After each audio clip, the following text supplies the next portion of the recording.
right, welcome back. Luke Bartlett is an athletic trainer with the Northern Light Health Sports Program. Thank you so much for coming in. Absolutely. Thanks for having me. It is Traumatic Brain Injury Month. Can you give me some example of what traumatic brain injuries are? Yeah, so traumatic brain injuries are kind of categorized into two major categories. Traumatic being, things that cause real damage to the brain, such as a blow to the head or motor vehicle accident, and mild traumatic brain injuries, such as concussions. Mm-hmm. Those are what we probably are most familiar with. Anyway. I think a lot of people would think of concussions for, sports professional athletes as the ones who receive them, but that might not be the only case. Are there any other examples of somebody who might, get one in a weekend activity or something like that? Yeah, we see them in all things life, really, right? Any environment where you run the risk of getting hit in the head or falling and hitting your head off a hard object, that's going to cause a movement of the brain within the skull, which causes a stretching or a rapid movement of the brain, which then damages some of the cells in the brain. And that's what causes those symptoms in the end. The brain's made up of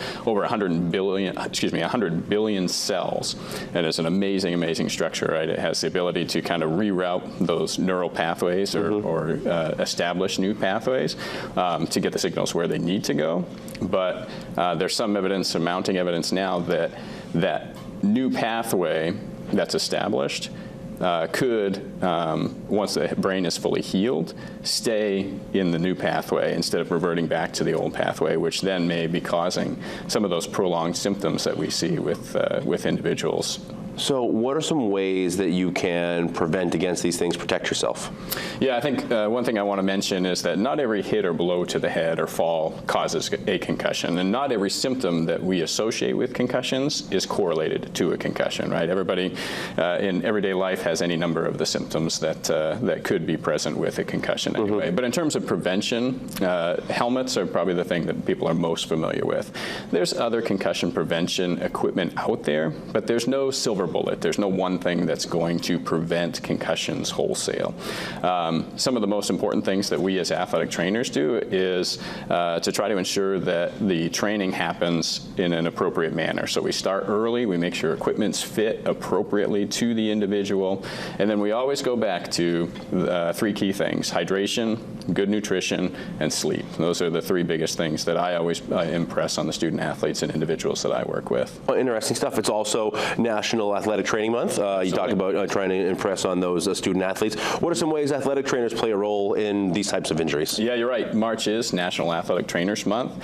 The theme this year from the National Athletic Trainers Association is Champions in Healthcare. And athletic trainers, we're kind of unique in that we're out on the field, we're on the sidelines, and we are often the first medical professional to see and evaluate an individual after injury. This is true for all injuries, not just concussions, but with concussions in particular, we're trained in the management and evaluation of those injuries, and we work alongside other healthcare professionals to make sure if there's any need for specialty care beyond our abilities, that we get them to that individual or to that specialty care before returning to sport in particular. Interesting stuff. If you want more information, it's northernlighthealth.org/orthopedics. Thank you so much for coming in. Absolutely. Thank you. Back with more right after this.